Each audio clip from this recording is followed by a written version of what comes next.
It isn't you.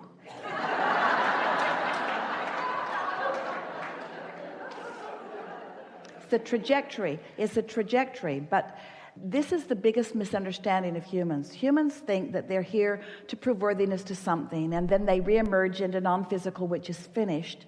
But it could not be more the other way. It's that here, as you come from source, you explore and you redefine who you are and what you want, which means you continue to bring source forward into this time-space reality.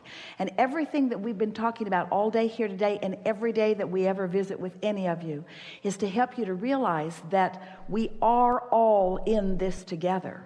And when you tune yourself to the frequency of your source, then you will be the realizer of that interest. So many of the ideas, you say, I got an idea. We say, yes, you did. Yes, you did. Because you realized, you turned the thought to something tangible by being in the vibrational vicinity where the thought was, you see. But sometimes humans, you're so determined to prove your own worthiness that you separate yourself from that unconditional love. Ooh, did you hear that? I need to go it alone, source. Don't help me in any way. I know you know the path of least resistance to everything that I want, but I want to prove myself worthy to you, so I will deny you completely. Interesting, isn't it? You're getting a different understanding of how this all fits together. All of that, and what's it all leading to? Right now, where all of your power is, right now, where source, with more eagerness than Esther can even find words to explain, is focused with you, knowing the potential of your ability to realize it now. Because potential isn't about what's possible, because everything's possible. All things are possible. Possible beyond your ability to even stretch your mind to accept it. But what we want to talk about is what you are in a position of realizing now. Which brings us to the whole subject of today's gathering, which is, what are you doing in the creation of your atmosphere? How are you preparing yourself for your receptivity? Are you complaining? Are you worried? Are you fretting? Are you explaining? Are you justifying? Are you rationalizing? Are you pinching yourself off in all those defensive ways? Or are you open and free-flowing with source? And are you letting source answer through you and explode into your mind? You see, you're the thinker of the thoughts that we think. You are the manifester of the thoughts that we think. Until they manifest in your mind, did anyone think them? Did the tree really fall in the forest if there is no sound?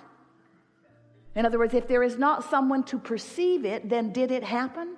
What is realization? What is creation? What is life? It's the realization that you in your awareness bring to it, but not just you in your magnificent physical body, you in your wholeness of who you are. Yeah, we're in on it, and we're interested, and we're eager, and we're excited, and we're with you every step of the way. Where are you is the question.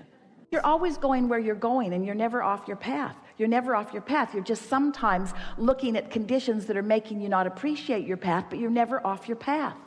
You're never off your path. Your path is unfolding. And here's something that will help you. Give yourself a break. Just begin saying, I'm doing the best I can right now in realizing the perfection of my path. Just try a little bit to realize the perfection of your path, rather than it's a step backward, or it's not moving as fast as I want, or it doesn't have these details. Instead, I'm right where I want to be. The timing is perfect. The timing is perfect. Isn't that perfect timing? Bridge falls, truck supports it long enough, nobody gets hurt. Perfect timing. Things of this physical world are dissolving, they are evolving, but timing. You have the option of what you call perfect timing. Timing, synchronization, rendezvous. Hear the harmony of those words. So the first harmony or rendezvous that you're seeking is that of source. Timing sometimes could be a condition. In other words, I need something to happen in such and such a time. You can turn timing into a condition that will bite you in the foot. My path is coming to me. Am I realizing it? I've created the mood or atmosphere that allows me to see it. And once you get on that trail, once that starts happening, it feels like there's the path, and there's the path, and there's the path. That's that feeling of momentum that you get. There's the path, and there's the path, and there's the path, and there's the path, and there's the path. And what Esther began to notice is not only is she now able to feel that's a piece of the path, and that's a piece of the path, and that's a piece of the path, but whoops, I just stepped off the path. Because you can feel when you're on the path, and you can feel when you're not, but it's just through that comparative feeling. It's not that anything ever is awful. It's just that some things are more on the path than others. Some things are more on the path than others. Things that make you feel really wonderful are more on the path than things that make you not feel wonderful. But things that make you not feel wonderful are not off the path. It's just the things that really, really feel good are more on the path. You see? When Kate was little, Esther and Jerry played a game with her. Kate was really little. And the game was Kate would hide something in this big room, and then they would play hot and cold to find it. And she would say, you're getting warmer when they were getting closer to it, and you're getting colder when they would get further away from it. Jerry used to deliberately do the opposite, just to play with her, and she would say, colder, colder, colder, colder, colder, colder, colder, colder, colder, colder, colder, colder. It's colder, Jerry. You're getting colder, which means go the opposite way of where you're going. And if they would listen, since she knew where it was, if they would let her guide them with warmer, colder, warmer, colder, warmer, colder, they found it every single time. And that's how it is with your inner being. Your inner being knows where it is. But your inner being not only knows where it is, your inner being knows which path has the probability of satisfying the most things that are in your vortex. Sometimes the most direct route is what you think you want. Sometimes the most beautiful route is what you want. Sometimes the route that meanders you in a place that you've never been is the route that you want. But your inner being always knows what you want and what the priorities in that vortex are, and is always guiding you to your greatest satisfaction every step of the way. You just got to practice this a little bit so that you can feel the vibe of the trail. Feel how this all fits. You've been listening to us for a while. You have, haven't you? You've been with us through the Law of Attraction series. Did you go upstream and downstream with us? Were you on the high-flying disc with us? Did you get in the vortex with us? And now we're asking you to create an atmosphere so that you can turn your thoughts to things. In other words, you've been listening to us for a while, and everything that we've been talking about from the beginning of our first interaction with you is to help you to understand that you are pure, positive energy looking for a place to be glad. That's who you are. You're just looking for a place to have a wonderful experience now. And if you're having less than a wonderful experience, something's out of whack, and it's not us. Because we're having a wonderful experience. We're having a wonderful experience. And if you're not, it's because you're doing something different than we're doing. You're thinking differently about it. You see, you've got this figured out. Just be playful about it and take score less of the time. Let the score that you take, if you must take score, be how fun is this? Esther says to us every day that her favorite feeling is clarity, and then she'll say, or fun. I want to feel clear, but I like to have fun. And then she'll say, fun is my favorite thing. I love being playful. Or clear. I love to be clear and playful. I love to have fun. I love the feeling of clarity, and I love the feeling of fun, and I love the feeling of new. I love the feeling of new. I love the feeling of new, which doesn't feel clarity in the beginning, but it is fun. I love the feeling of fun that then turns to clarity. Ooh, I love fun and clarity. I just love fun and clarity so much. And new. I love the new so much. I love the new so much, but I love clarity so much. I love clarity and fun and new so much. And we say, you're on the same vibration that we are. New exposure, new experience, new life, new opportunities. You don't want sameness. You want newness. You really do. But in newness, often there is insecurity. You don't want insecurity. You want security. But sometimes the feeling of newness makes you feel insecure, and then the insecurity becomes the dominant vibration within you, so you don't reach for newness, and then you get bored. And then you get going on that cycle, you see, where if we could convince you, and we believe we nearly have, that you have control over the way you feel, that if you will take a notebook and just simply write these emotional words and stay focused on them long enough that you actually feel movement within your vibrational center, you will push the reset button. You will change your point of attraction. You will change your relationship with everything and everyone. And it'll be a change for the good. You'll like it. When you step away from it, you feel colder. And when you step toward it, you feel warmer.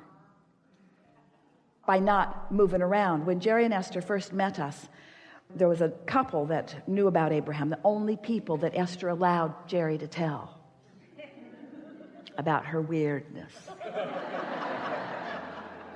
They were living in Phoenix. And so one night, Esther got an idea. You guys go hide somewhere in the area, and it's a 50-mile this way and 50-mile this way area. Go hide somewhere. We'll get Abraham to find you. And these are the rules. We won't quit till we find you. Nobody goes home till we find you, no matter how long it takes. That was the deal. So Wes and Nancy hid. And Jerry and Esther, with Abraham, are on the case. Now, Esther was not receiving fluidly like this. She was still just kind of grunting and pointing. They'd come to an intersection, and Esther would say, that way. And sometimes she'd say, it's clearly not that way, so go that way. And so they filled the car up with fuel twice that night.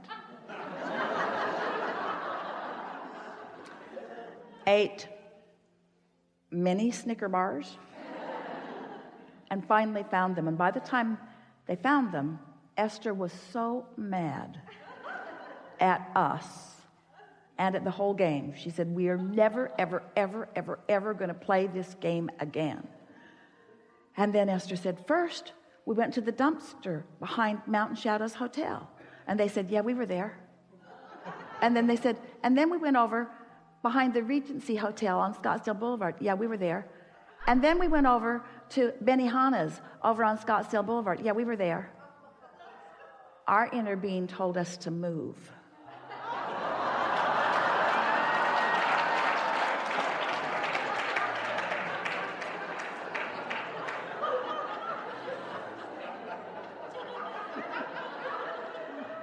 So, what we're getting at is, you've launched these rockets. There's a trajectory in place before you even got into this physical body, and you've been contributing to it every day since. And there's a magnificent probability there for you. And as you chill out, as you beat up on yourself less, as you appreciate yourself more, as you reach for these emotional feelings, as you allow your vibrations to go from general to more specific without wobble, as you feel your way to this, as you start enjoying clarity and harmony and humor and fun and playfulness and all of those things that come from alignment, to the degree that you consciously now choose that for yourself first and foremost at all times, then all of the details that you've been putting into your vortex over a great amount of time will begin to dovetail together in this synchronistic, beautiful unfolding that will leave you feeling sure and blessed and eager for more. There isn't anything that you need to get done. It's just that you want to live life in a joyful way.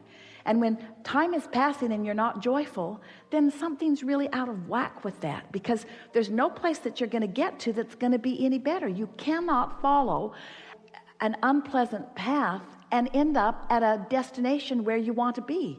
And so we want the destination of where you want to be, wherever feels good from where you are right now, because that's all you can do.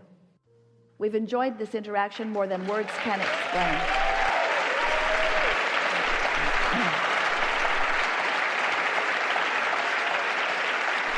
You are the creator of your reality, but more important, you're the creator of your perception of reality. But more important, you're a creator of the mood. You are the creator of how you feel right now. You are the creator of your vibration. You are the creator of your ability to perceive. You are the creator of your perception of reality. When you accept that every one of you who perceive is perceiving reality differently,